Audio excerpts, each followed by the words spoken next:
स्वागत करते हैं आपका अपने YouTube चैनल मंथन पर। आधुनिक भारत में हम आज एक विशेष टॉपिक के साथ आपके बीच में उपस्थित हैं, जालियांवाला बाग हत्याकांड।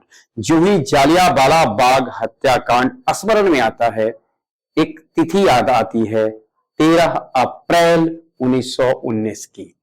13 अप्रैल 1919 ईस्वी की तिथि याद आती है और शहर अमृतसर में के जालियांवाला बाग में जो घटना घटित हुई, जो नृशंस हत्या हुई, जो बर्बरतापूर्ण कार्य अंग्रेजी हुकूमत ने किया, इसकी तस्वीर को का एहसास कर, उसे याद कर रूह कांप उठते हैं। हम आपके बीच में उपस्थित हैं उसकी कहानी के साथ। थोड़ा सा उसकी भूमिका पर विचार करना आवश्यक है। 1919 ईस्वी से पहले, अप्रैल महीने के 1919 ईस्वी से पहले क्या हुआ जिससे कि यह घटना घटित हुई। कहते हैं ना, कोई घटना अचानक नहीं घट जाती है, उसकी कोई ना कोई पृष्ठभूमि होती है। पृष्ठभूमि क्या थी? 1919 से पहले जो क्रांतिकारी गतिविधि तेज हो गई थी। 19वीं शताब्दी के अंतिम दशक और 20वीं शताब्दी के प्रथम दशक में क्रांतिकारी गतिविधियां तेज हो गई थी, इसलिए ब्रिटिश हुकूमत चिंतित थी और इसी को ध्यान में रखकर कैसे क्रांतिकारी गतिविधियों पर अंकुश लगाया जाए, कैसे उसको कम किया जाए, इसी को ध्यान में रखकर रॉलेट की अध्यक्षता में, ध्यान में रखना है, रॉलेट की अध्यक्षता में एक विशेष कमेटी गठित की और इसका मूल उद्देश्य था कि कैसे क्रांतिकारी गतिविधियों को कम किया जाए। रॉलेट की अध्यक्षता में जो कमेटी गठित की, इस कमेटी ने 1918 ईस्वी में अपना रिपोर्ट दिया। ध्यान में रखना है, 1918 ईस्वी में रिपोर्ट है, में रिपोर्ट दिया। इसके रिपोर्ट को ध्यान में रखकर जो उस समय केंद्रीय असेंबली थी वायसराय की केंद्रीय असेंबली में, वायसराय की केंद्रीय असेंबली में फरवरी 1919,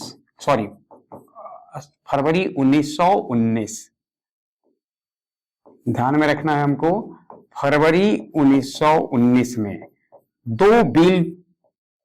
दो विधेयक लाया जाता है।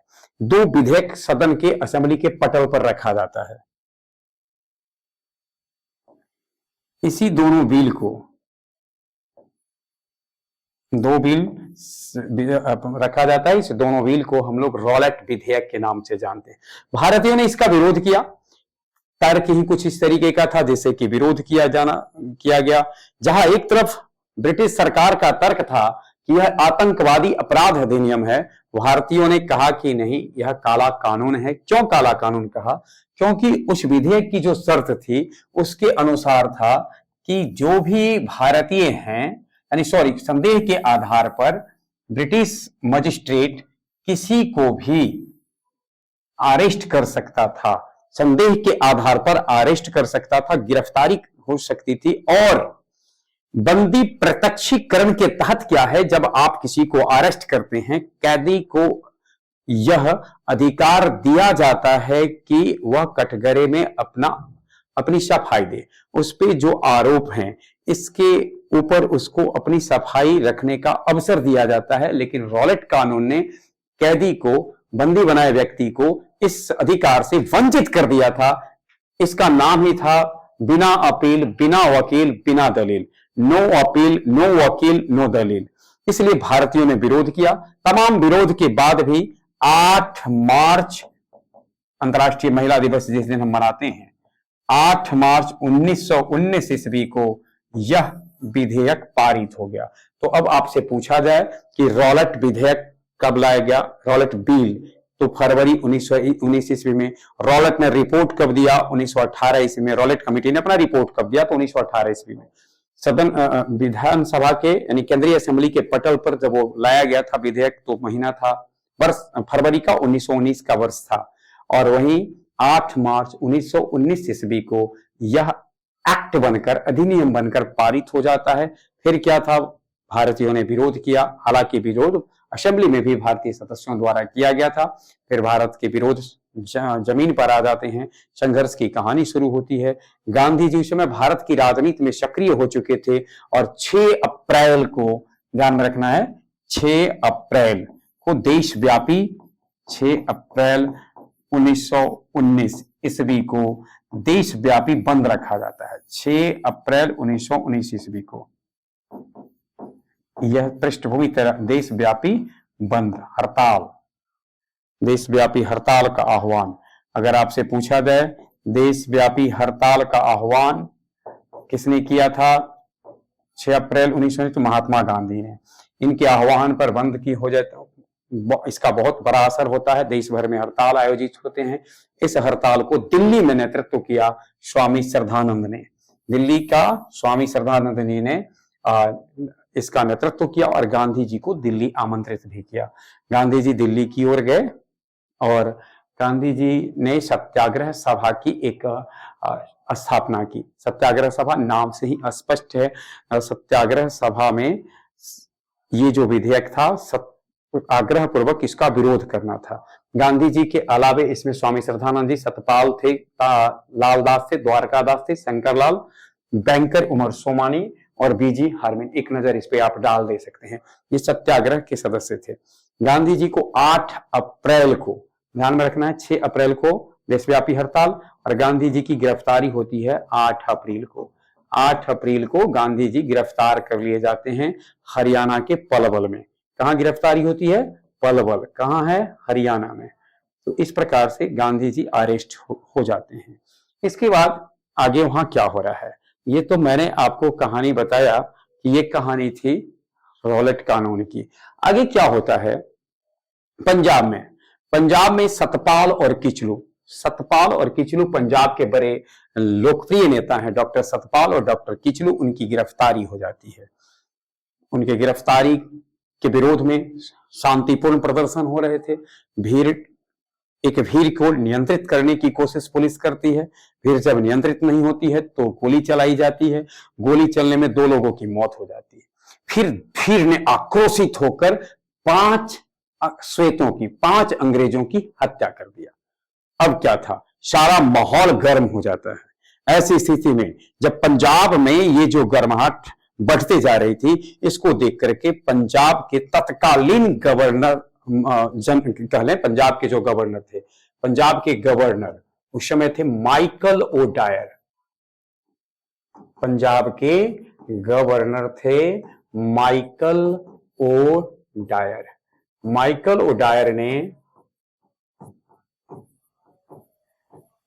अमृतसर शहर की कमान सौंप दी 10 अप्रैल को ब्रिगेडियर जनरल डायर को।